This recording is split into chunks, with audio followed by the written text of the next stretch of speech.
Hi, and welcome to Blocksy. This lesson will teach you about Blocksy's header builder.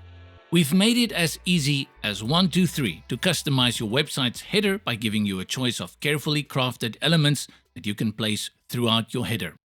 We will look at the various options you have when designing your header.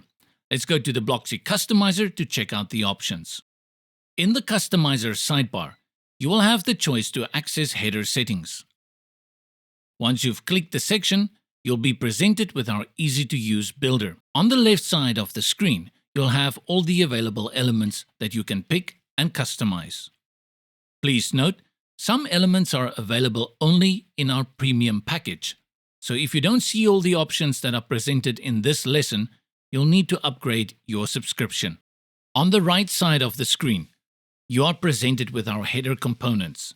3 rows, which you can fully customize to your heart's desire. Let's start by adding our site's logo to the header. We simply drag and drop the element from the left sidebar to any of the rows available. And there you go. The logo element has been added to my header. Do note, when you're dragging the element, you're presented with some specific places you can add it to. When adding more elements near each other, the rows will automatically align them. We will continue adding a menu to our header. Then we'll add search, social elements, and a button to the top row. When we're done with our element placement, let's check out how you can easily change up the look of any element. Simply click on it on the right part of the screen and the options will appear on the left. Each element has its specific appearance options that you can tweak. In this case, the menu element offers 4 types of design options. You can further tweak the menu options, such as the item's spacing, drop-down menu's hover options, and drop-down reveal effect. We'll go into the details of each element in a future video. Once we're happy with our element placement changes, it's time to move on to the row customization options. You can access these options by simply clicking on the row options here. You'll have a few simple options to choose from here, such as the width of the container and the height of the row.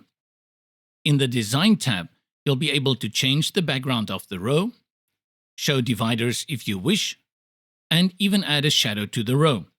Useful in case you wish to separate the header from the content more visually on the page. Before we move on, I will note that every adjustment described until now is customizable on a per-device basis. This includes the elements placed on the header rows. You can have a different look for the header on the mobile version compared to the desktop version. For example, if we switch the view to Mobile Header, we will see a different arrangement of the elements. This has been done to make sure the mobile header looks good and doesn't get cramped up with all the desktop elements, because normally they wouldn't fit on a smaller display. Now that we've covered the basics of the header builder, it's time we move on to the global header settings. We have 2 simple options here, sticky and transparent functionality. Sticky refers to the possibility to have the header always present on your screen no matter how far you scroll down the page. This is useful in case you wish to present menu or cart options to your visitors all the time.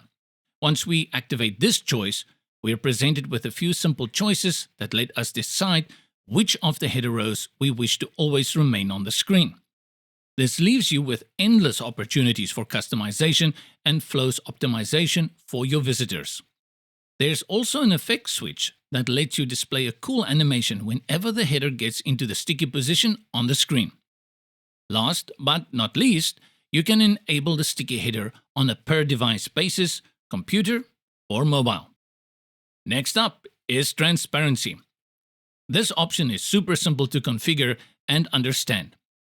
Let's say you wish to have a full bleed video welcoming the users to your website on your homepage. Transparency comes in handy here by letting you blend in the header of your website with the first element that's on the page. Once you enable this functionality, you'll be invited to set the display options in case you wish for the transparency to only be applied on a few pages and not the entire website. And as usual, you get a handy device selector as the last option, which lets you choose between desktop and mobile. We hope this tutorial has been helpful in clarifying how our header builder works. We'll dive in deeper in a future video regarding each header element and its customization settings. Thank you, and see you in the next tutorial.